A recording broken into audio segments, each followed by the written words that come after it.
Welcome to Unscripted Believe at Noon, the podcast on Noon Miracle, where we sit down for real conversations that reveal the miracle in all of us. I'm your host, Amy Goldberg, joined by my amazing co-host, Jane Sibbett, and today we're excited to welcome our guest, Lisa Lucca. Each episode, we get to know someone new, not just by what they do, but who they are, and by simply talking and listening. It's all about connection, curiosity, and discovering the magic that lives in all of us. So let's dive in. This is Believe at Noon. Lisa, welcome to Believe at Noon. Oh, hi guys. It's so good to see you. Hi, everybody who's watching. I want to ask you, you've often, I'm really excited to learn more about you because I know that your journey has been anything but ordinary, and we're going to tap into that so myself and the viewers know what's going on in your life. But when you look back for you, was there a moment when you realized that believing in yourself was kind of non-negotiable? Yes, I can really pinpoint that moment. And it was probably around 15. I had learned my father was gay when I was 13, going almost 14. And I just was so lost, and I was so angry and so confused. And I went and found someone to help me. There was a woman who was I guess she was an intern social worker or something, but she was helping all the, kind of messed up kids in a church basement near school. And I unrolled myself because I realized that I was the only one who was going to help me get through this. My mother was in so much shame. My father was pretty much checked out and excited about his new life. And I was kind of left in this secret by myself. So yeah, that was when I realized I had to find my own tools. Lisa, how old were you again when this happened? Just turning 14 when I found out about my dad. My parents got divorced when I was 13. So in the Midwest, in the 70s. Yeah. So, wise being from the beginning at 14 to know that you needed to get help, to help yourself. What a beautiful thing. Had you always been a wise child? I think so. I always wrote things down. I remember during that time I kept a notebook, and I had a whole cover written that was like fairy tale nightmare, and I had like this whole belief that this story would be written one day while it was happening. And, it took, I don't know, 50 years, 45 years, whatever. But I always had sort of a gnosis and an old soul, I think, which helps me as a life coach. My path really has taken me where I'm supposed to be in my soul. And I think that started very young. It's fun for this conversation for me to say, I'm so happy that Lisa's here too, Amy. Lisa has been a remarkable presence in my life. Since the time that we met, it was soul saying, "Hey, I recognize you." She's a magical being, and that she's an author, yes, but this life coaching that she does too, it comes naturally to her. That's why I'm curious about where the wisdom just pours from her. But it's true. It's true. She's definitely one of what I would call the goddesses out there that really steps up into her power, and not in an invasive way, but in an embracing way, to really support women where they are, whether it's, writing or if it's just going through it. She's been a remarkable friend. And so I'm so happy that you two are meeting also. Thank you, Jane. Well, it's true. Wow, that's really something. And you think about, so if you look at your past, Lisa, and I'm just trying to figure out, how do you go from, and I appreciate the fact clearly that this is all healing for you as well, because you identify at a very young age what's going on with your family.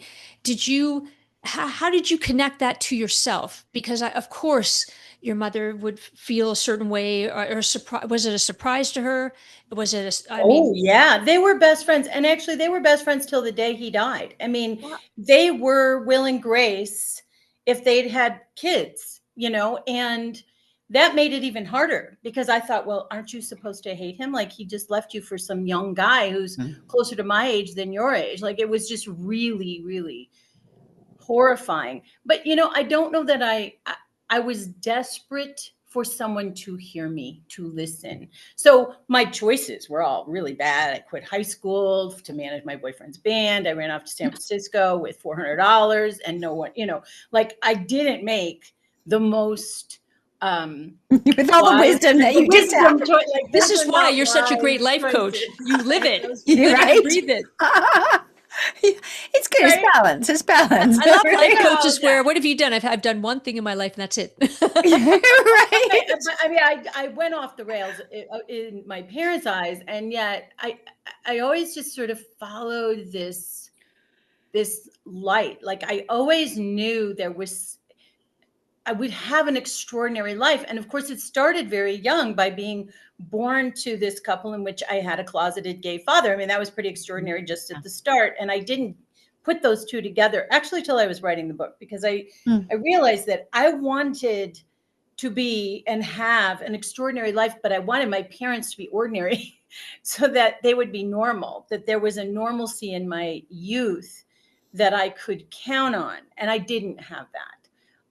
But the extraordinary piece, I always knew I would go and do and, explore in ways that were not, suburban Franklin Park. I wasn't going to stay where I grew up. I knew that early on. Cat Stevens, right? I'd listened to the Cat Stevens album, right? Tea for the Tillerman and Sad Lisa, and and I just got to go away. And I was like, music was medicine for me at that time.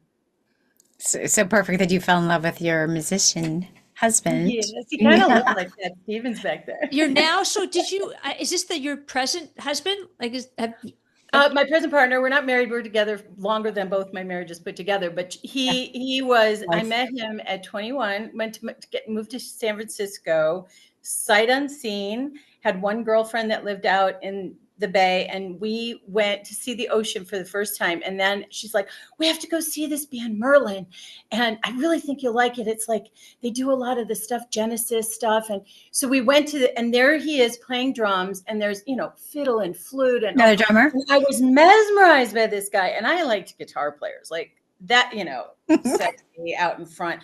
And he was there selling an album during the break, and I walked up and asked to buy an album, and was like, oh my God, I just saw the ocean for the first time, and I moved here yesterday, and I'm so excited. And he was like, hi, and he was so calm, and he took my hand, and he wrote his number on a napkin, and I'm like, oh my gosh, and he's like, I want to talk with you, Lisa from Chicago.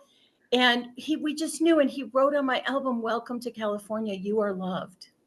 Wow. And never did that before or after. Finally got up the nerve to call him, went to have tea at his apartment. And when, we got there, he picked me up from the BART station. His girlfriend was making tea, and I was devastated. But it was better because we got to be friends, and we were friends for a decade before I went off and went on tour with Janet Jackson and met my ex-husband. And when I came back, he had a new girlfriend. I was with Jimmy. We stayed friends, and now we've been together for 15 years. Okay. So wait, okay. That was a lot. I'm sorry. No, Lisa is we're not talking Janet Jackson. Okay. So I know, right. All of it. That's what I'm saying. Exactly. Fill that in. It's just my story. I'm sorry. It's just my story. It's just so simple. Yeah. Okay. We want to hit that one. Yeah. And what does that about? So when I was going through all my drama as a teenager, I worked at a little hot dog stand, and these guys came in, and I was crying because my boyfriend broke up with me, and they're like, hey, come down and watch our band practice. We're behind the barbershop down the street. And I went in there, of course, after work, and, fell in love with the guitar player, and they were like in their early 20s, and I was 16. And I just fell in love with that whole scene. And so for the next couple of years, I, kind of dated. I was jailbait, so he wasn't really that interested in me. And I managed the band. I got them gigs, and so at 16. At 16. You were managing the band at 16.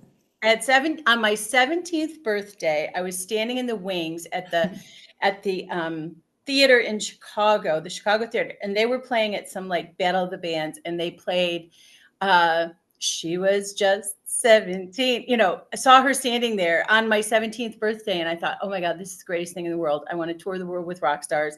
And that was what I wanted to do. So by the time I was in San Francisco, which I kind of went to the wrong city, I'm like, oh, California, yeah, I'll move there. And I started getting jobs. I did admin, you know, for a recording studio and then into film and video. And it was through those channels. And then I volunteered for a couple of big things, In Concert Against AIDS and earthquake relief, and worked with Bill Graham and was able to get into that world. And then when Janet needed a assistant production manager, through friends, I was recommended and went around the world with Janet. How long did you do that for, Lisa? It was a year on Rhythm Nation, and what a great tour that was. It was so great. I got to go everywhere, although I was only in Paris for 18 hours, which really made me sad.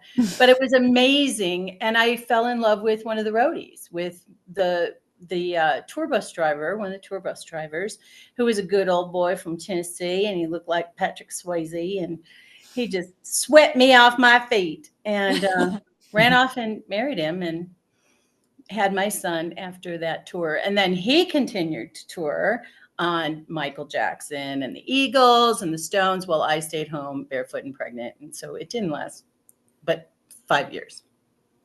That's tough. I mean, that part. So how did that segue into writing, life coaching? How did that happen for you? Well, I was always a writer. You know, I think like all of us, you know, we just scribbled our feelings, you know, I mean, like that's how it started for me. It was a release to just get, and I always liked to write letters, you know, handwritten letters. And I had this premonition when I was really young that I was going to write a book about this story about my dad. And we had a lot of drama. You know, he was very narcissistic, and I blamed him being gay on things that had nothing to do with that. It was his personality, but it took many, many years to figure that out. And so I really, you know, I was in corporate offices for years. I was a single mom. I had to pay the bills. And when I got laid off right after 9/11 at a marketing company, I went to the library for this career seminar with this woman who was a life coach. This is in 2003, 2002. And she said, you know, write an essay about the way you would like to live your life now and what you need, what kind of support. Anyway, I won the essay contest and got 3 free coaching sessions. And by the last session, I was like, I want your job. This is what I want to do. I want to sit at the table and tell somebody, yeah, well, what about this? And I mean, I love asking questions. So, so I thought about it, and at the same time, I went to some bookshops. So you know how it is, where the universe just like brings these things. So then the next thing, there's these 2 life coaches talking about their book at a bookstore, and I'm like, this is a thing. And I approached them and said, who's doing your marketing? Because I knew I couldn't afford life coaching, and so I said. And they said, we are. I said, well, hey, can I barter marketing for life coaching? Because I think that I really need this. And they said, sure. You know, so that's how I got connected to coaching and went to the school they went to and got certified. And, you know, I was a coach for eWomen Network for a while. I mean, it's been 23 years and I absolutely love it. And throughout the time, I wrote articles and I wrote different things, but I had very low confidence, probably because I didn't have college background. I hadn't even finished high school. I got my GED on a bet for a bag of weed. I did win though by 6 points. Wait. Say that again. I mean, it was when I was 18, but just say that sentence again, because I think you kind of skimmed over that a little bit. So wait, I got my GED and won a bet on a bag of weed by getting 6 points higher than he did. And it was with my boyfriend at the time. Hilarious. Yeah, these women, they were so funny. We went downtown to get our results, you know, probably because we both wanted the bag of weed. And it was like, we get down there on the train and there's these big black women there. Hey, you know, he could win a Pulitzer Prize, or she said, you get into Harvard with these scores. Like, they were so excited by his score was so high. And I'm like just standing there going, oh man, you know, I know he's really smart. And then they put my score up and they were like dancing. You won, you beat him 6 points. They didn't know the stakes, but they really they didn't know the stakes. They didn't know about the little baggie. They didn't know about the baggie. That's hilarious. It was so great. It was better than graduating. I mean, it's one of those stories. It kind of goes with the storytelling thing, right? It's like, what makes the best story? Right. And sometimes it's not great. I mean, it's not great that I dropped out of high school, and it was very hard having a teenage boy who liked to remind me of that when he was, you know, not doing great in school. But I don't think I could have done it now. Like, life was so different, wasn't it? I mean, I think in the 70s and the 80s, it was just a different world. We had less external pressure, external stimulation, where we could be more in our heads about what our dreams really were. I don't know. How about you guys? Like, you tell me something. You say something. So, Amy, I just wanted to let you know, because Lisa is used to being the interviewer from her Live True radio station, I was wondering when she would finally break and realize.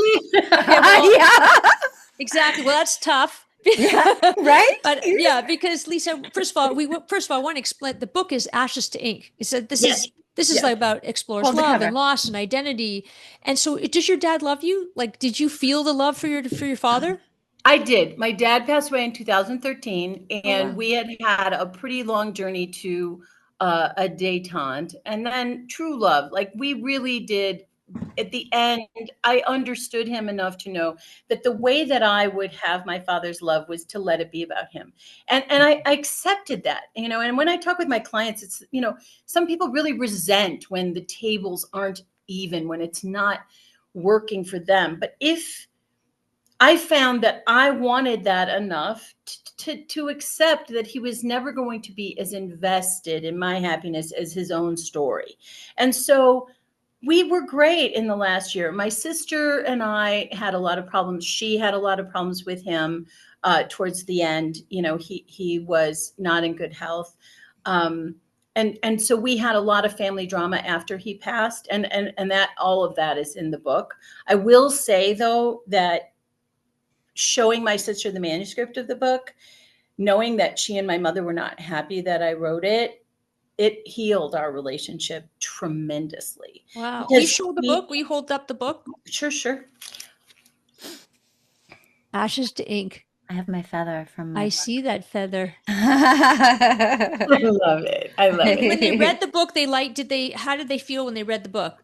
My mother said it was really difficult, but she was proud of me. My sister was finally able to understand my relationship with my parents was not the same as hers.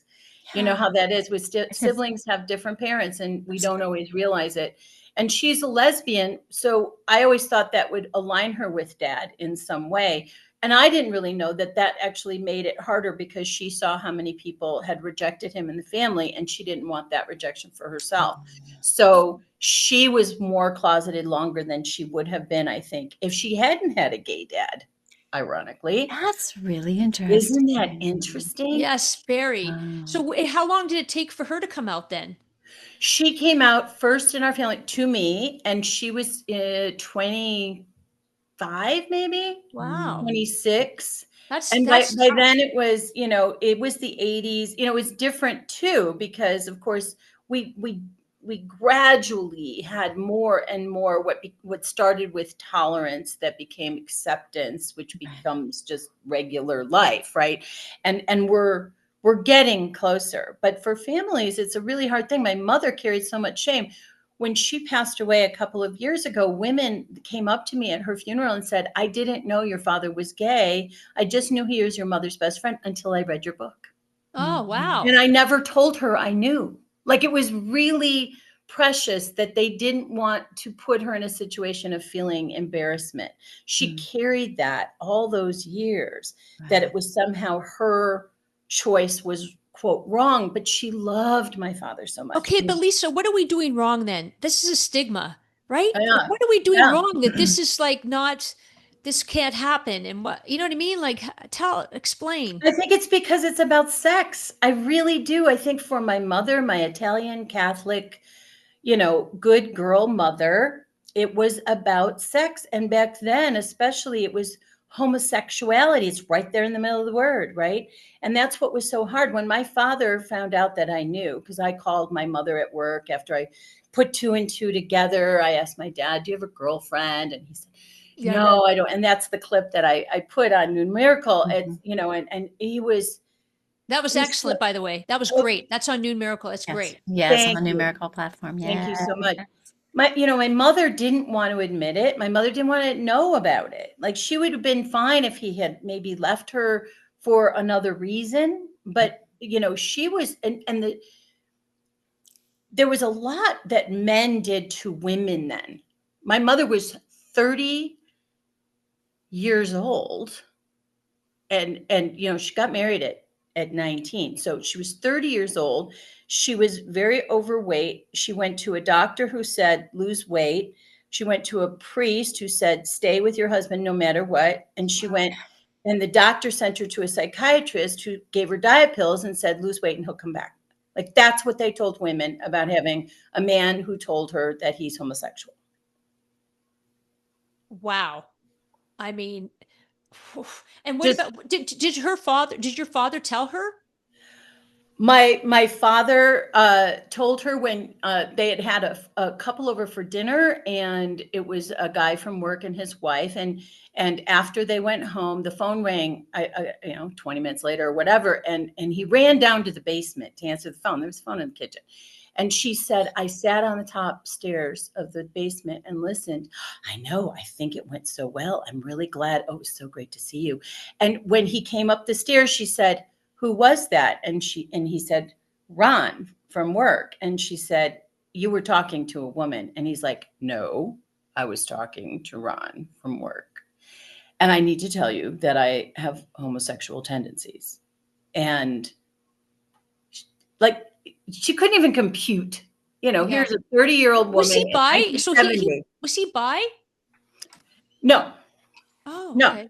But so it was the right thing to do. Was it the right thing? The right thing to do. They got married in 1960. He wanted a family. He was a really, really smart, genius guy who was in computers. And so he saw his star would rise, and he knew that he couldn't do that without a wife. And, he also really struggled, but he knew when he saw Tarzan in 11 with his friends at the show, he was like, I knew all the guys were oogling Jane, and I was like, Tarzan was the thing for him. Right. Huh. So, it was really, it was, at the time, it all felt so selfish of him, right? But it took many, many years to see also, he was a good father. He was a good provider. He was a great husband to my mother, because he was her best buddy. They watched TV. They went antique shopping. He cooked, he cleaned, and her girlfriends are like, my husband He's the perfect husband. Give me a beer, make me a sandwich, wants sex all the time, lays on the couch, doesn't do anything. And, my father was like a prince. My mother had a hard time dating after, because, after dating a gay guy, all the other guys look like Neanderthals. Right. It just goes to show how important representation is in media too. People had no context, like no role models to show them, examples of healthy homosexuality. So how important it is to have your book too for that time for so many is so important, Lisa. It is. And there's so many really great organizations now, PFLAG and Collage. These are organizations for families, for children, for parents, siblings, for an opportunity to not feel so alone. They weren't around back then. And I have been so supported with the book by these organizations. And, I actually went to them because I used some verbiage in the book that are slurs today, but that were all in the family. You know, those words were not considered slurs back then. And I actually wrote to some of these groups and said, look, I don't want to be disparaging, but I have to use the language that was used at the time, because that's what I heard as a girl on TV. Right. Yeah. Exactly. You grew up in the shadows of sounds like big personalities, and, and obviously a complex family dynamic. What helped you to reclaim your own voice? Leaving. Oh, wow. I have to That's say, powerful. yeah, Powerful. leaving where I came from, where I had to develop who I was with people that I didn't know.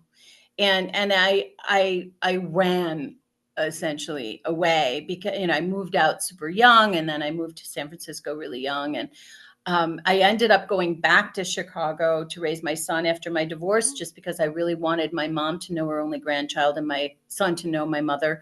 And it was really hard for those 15 years to be in a place that just didn't feel like me. I immediately moved back and to Alameda.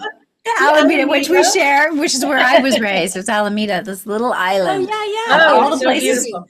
of all the places for Lisa to move to. Yes. So, and that all unfolded with the love story with Mark and I, which I'm hoping will be my next book. I'm not quite sure, but I'm working on it. I'm We say thinking, yes. The universe I don't says know if yes. Here's the thing. I'm not sure if I want to write memoir anymore. I almost want to do it as a novel. There you go. Because it's still in my life. I waited until my dad died to write about him, because I knew he would argue every single word that was not perfectly, he's a magical, wonderful being. So I know that Mark has been really, really supportive. My ex-husband, who's, Jimmy in the book, just passed away last week. And through this, my son, Mark's been amazing. This is your son's father? Yes. My son's father. Oh, yikes. So how is he feeling? How's he handling it? They had been estranged for 15 years. So it's been a very rough couple of months, as this is, as we learned of this, there had been no contact for over a decade. And so it's been really hard to have him pulled back into the family, and people pressuring him to connect, not his father and his stepmother, who was the real problem, but was these other family members. So that's the other part of it. When you look at the trajectory of people's lives and estrangement, and I know, Amy Ferris and Beth Brodé and I did a workshop on estrangement. Yeah. It's really difficult, because Zach had an expectation that he would feel relieved, and he felt a lot of guilt, and yet didn't feel like he could just walk into a house with a dying person and a woman who had thrown him out at 18 and say, hey, hi, sorry, you're not going to be here long. Like, it was so painful. So that's really been the journey for us for the last couple of months. Anyway, leaving was really important to me, because I didn't identify with that life.